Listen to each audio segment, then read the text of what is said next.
আজকে জামাত যদিও স্বাক্ষর করে এসেছে, জামাতের বিশিষ্ট আইনজীবী অ্যাডভোকেট শিশির মনির উনি আবার বলেছেন না হলে সামনে অনিশ্চয়তা রয়েছে, উনি বেশ কিছু শর্ত যে সনদ বাস্তবায়ন কিভাবে হবে। তো আমরা তো এই অনিশ্চয়তা যাতে না থাকে সেটা ইনশিওর করার চেষ্টা করছি। এখন দেখুন ওনারা বলছেন যে এটা সমর্থন করে কি করে না, এর বাইরে সুযোগ নাই, এর বাইরে সুযোগ নাই, এটা মোশাররফ ভাইরা বলছেন। কিন্তু আমাদের প্রশ্ন হচ্ছে তাহলে নোট অফ ডিসেন্টের ব্যাপারে আমরা কি করব? আমাদের প্রশ্ন হচ্ছে আপনি বলছেন আগামী সংসদকে কনস্টিটিউয়েন্ট পাওয়ার দেওয়ার কথা হচ্ছে, তাহলে আগামী সংসদকে কনস্টিটিউয়েন্ট পাওয়ার যদি গণভোটের মাধ্যমে দেওয়া হয়, এই গণভোটে ওইটা কিভাবে ওয়ার্ডিং হবে? কারণ আইনের দৃষ্টিতে সাংবিধানিকভাবে ওয়ার্ডিং খুব ইম্পর্টেন্ট।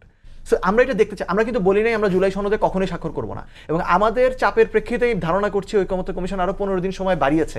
তার মানে তারা অলরেডি অ্যাড্রেস করছে আমাদের যে কনসার্নগুলো রয়েছে, এই কনসার্নগুলো আমলে নেওয়া উচিত। এবং এই আমলে নিয়ে উনি অলরেডি নিজে বলার পরে দুইবার খসড়ায় পরিবর্তন এনেছেন এবং 15 দিন সময় বাড়িয়েছেন। এবং আমাদের কথা হচ্ছে খুব স্বাভাবিক যে আপনি এই যে কনসার্নগুলো রয়েছে, আদেশের টেক্সট, গণভোটের প্রশ্ন কি হবে এটা ঠিক করা, এবং নোট অফ ডিসেন্টের ব্যাপারে সুরাহা করা, সেগুলো করে ফেললে আমরা স্বাক্ষর করব, কোনো সমস্যা নেই। এবং শেষ একটা কথা বলি, জুলাই আন্দোলন শুরু হয়েছিল যেই কোটা বিরোধী আন্দোলন থেকে।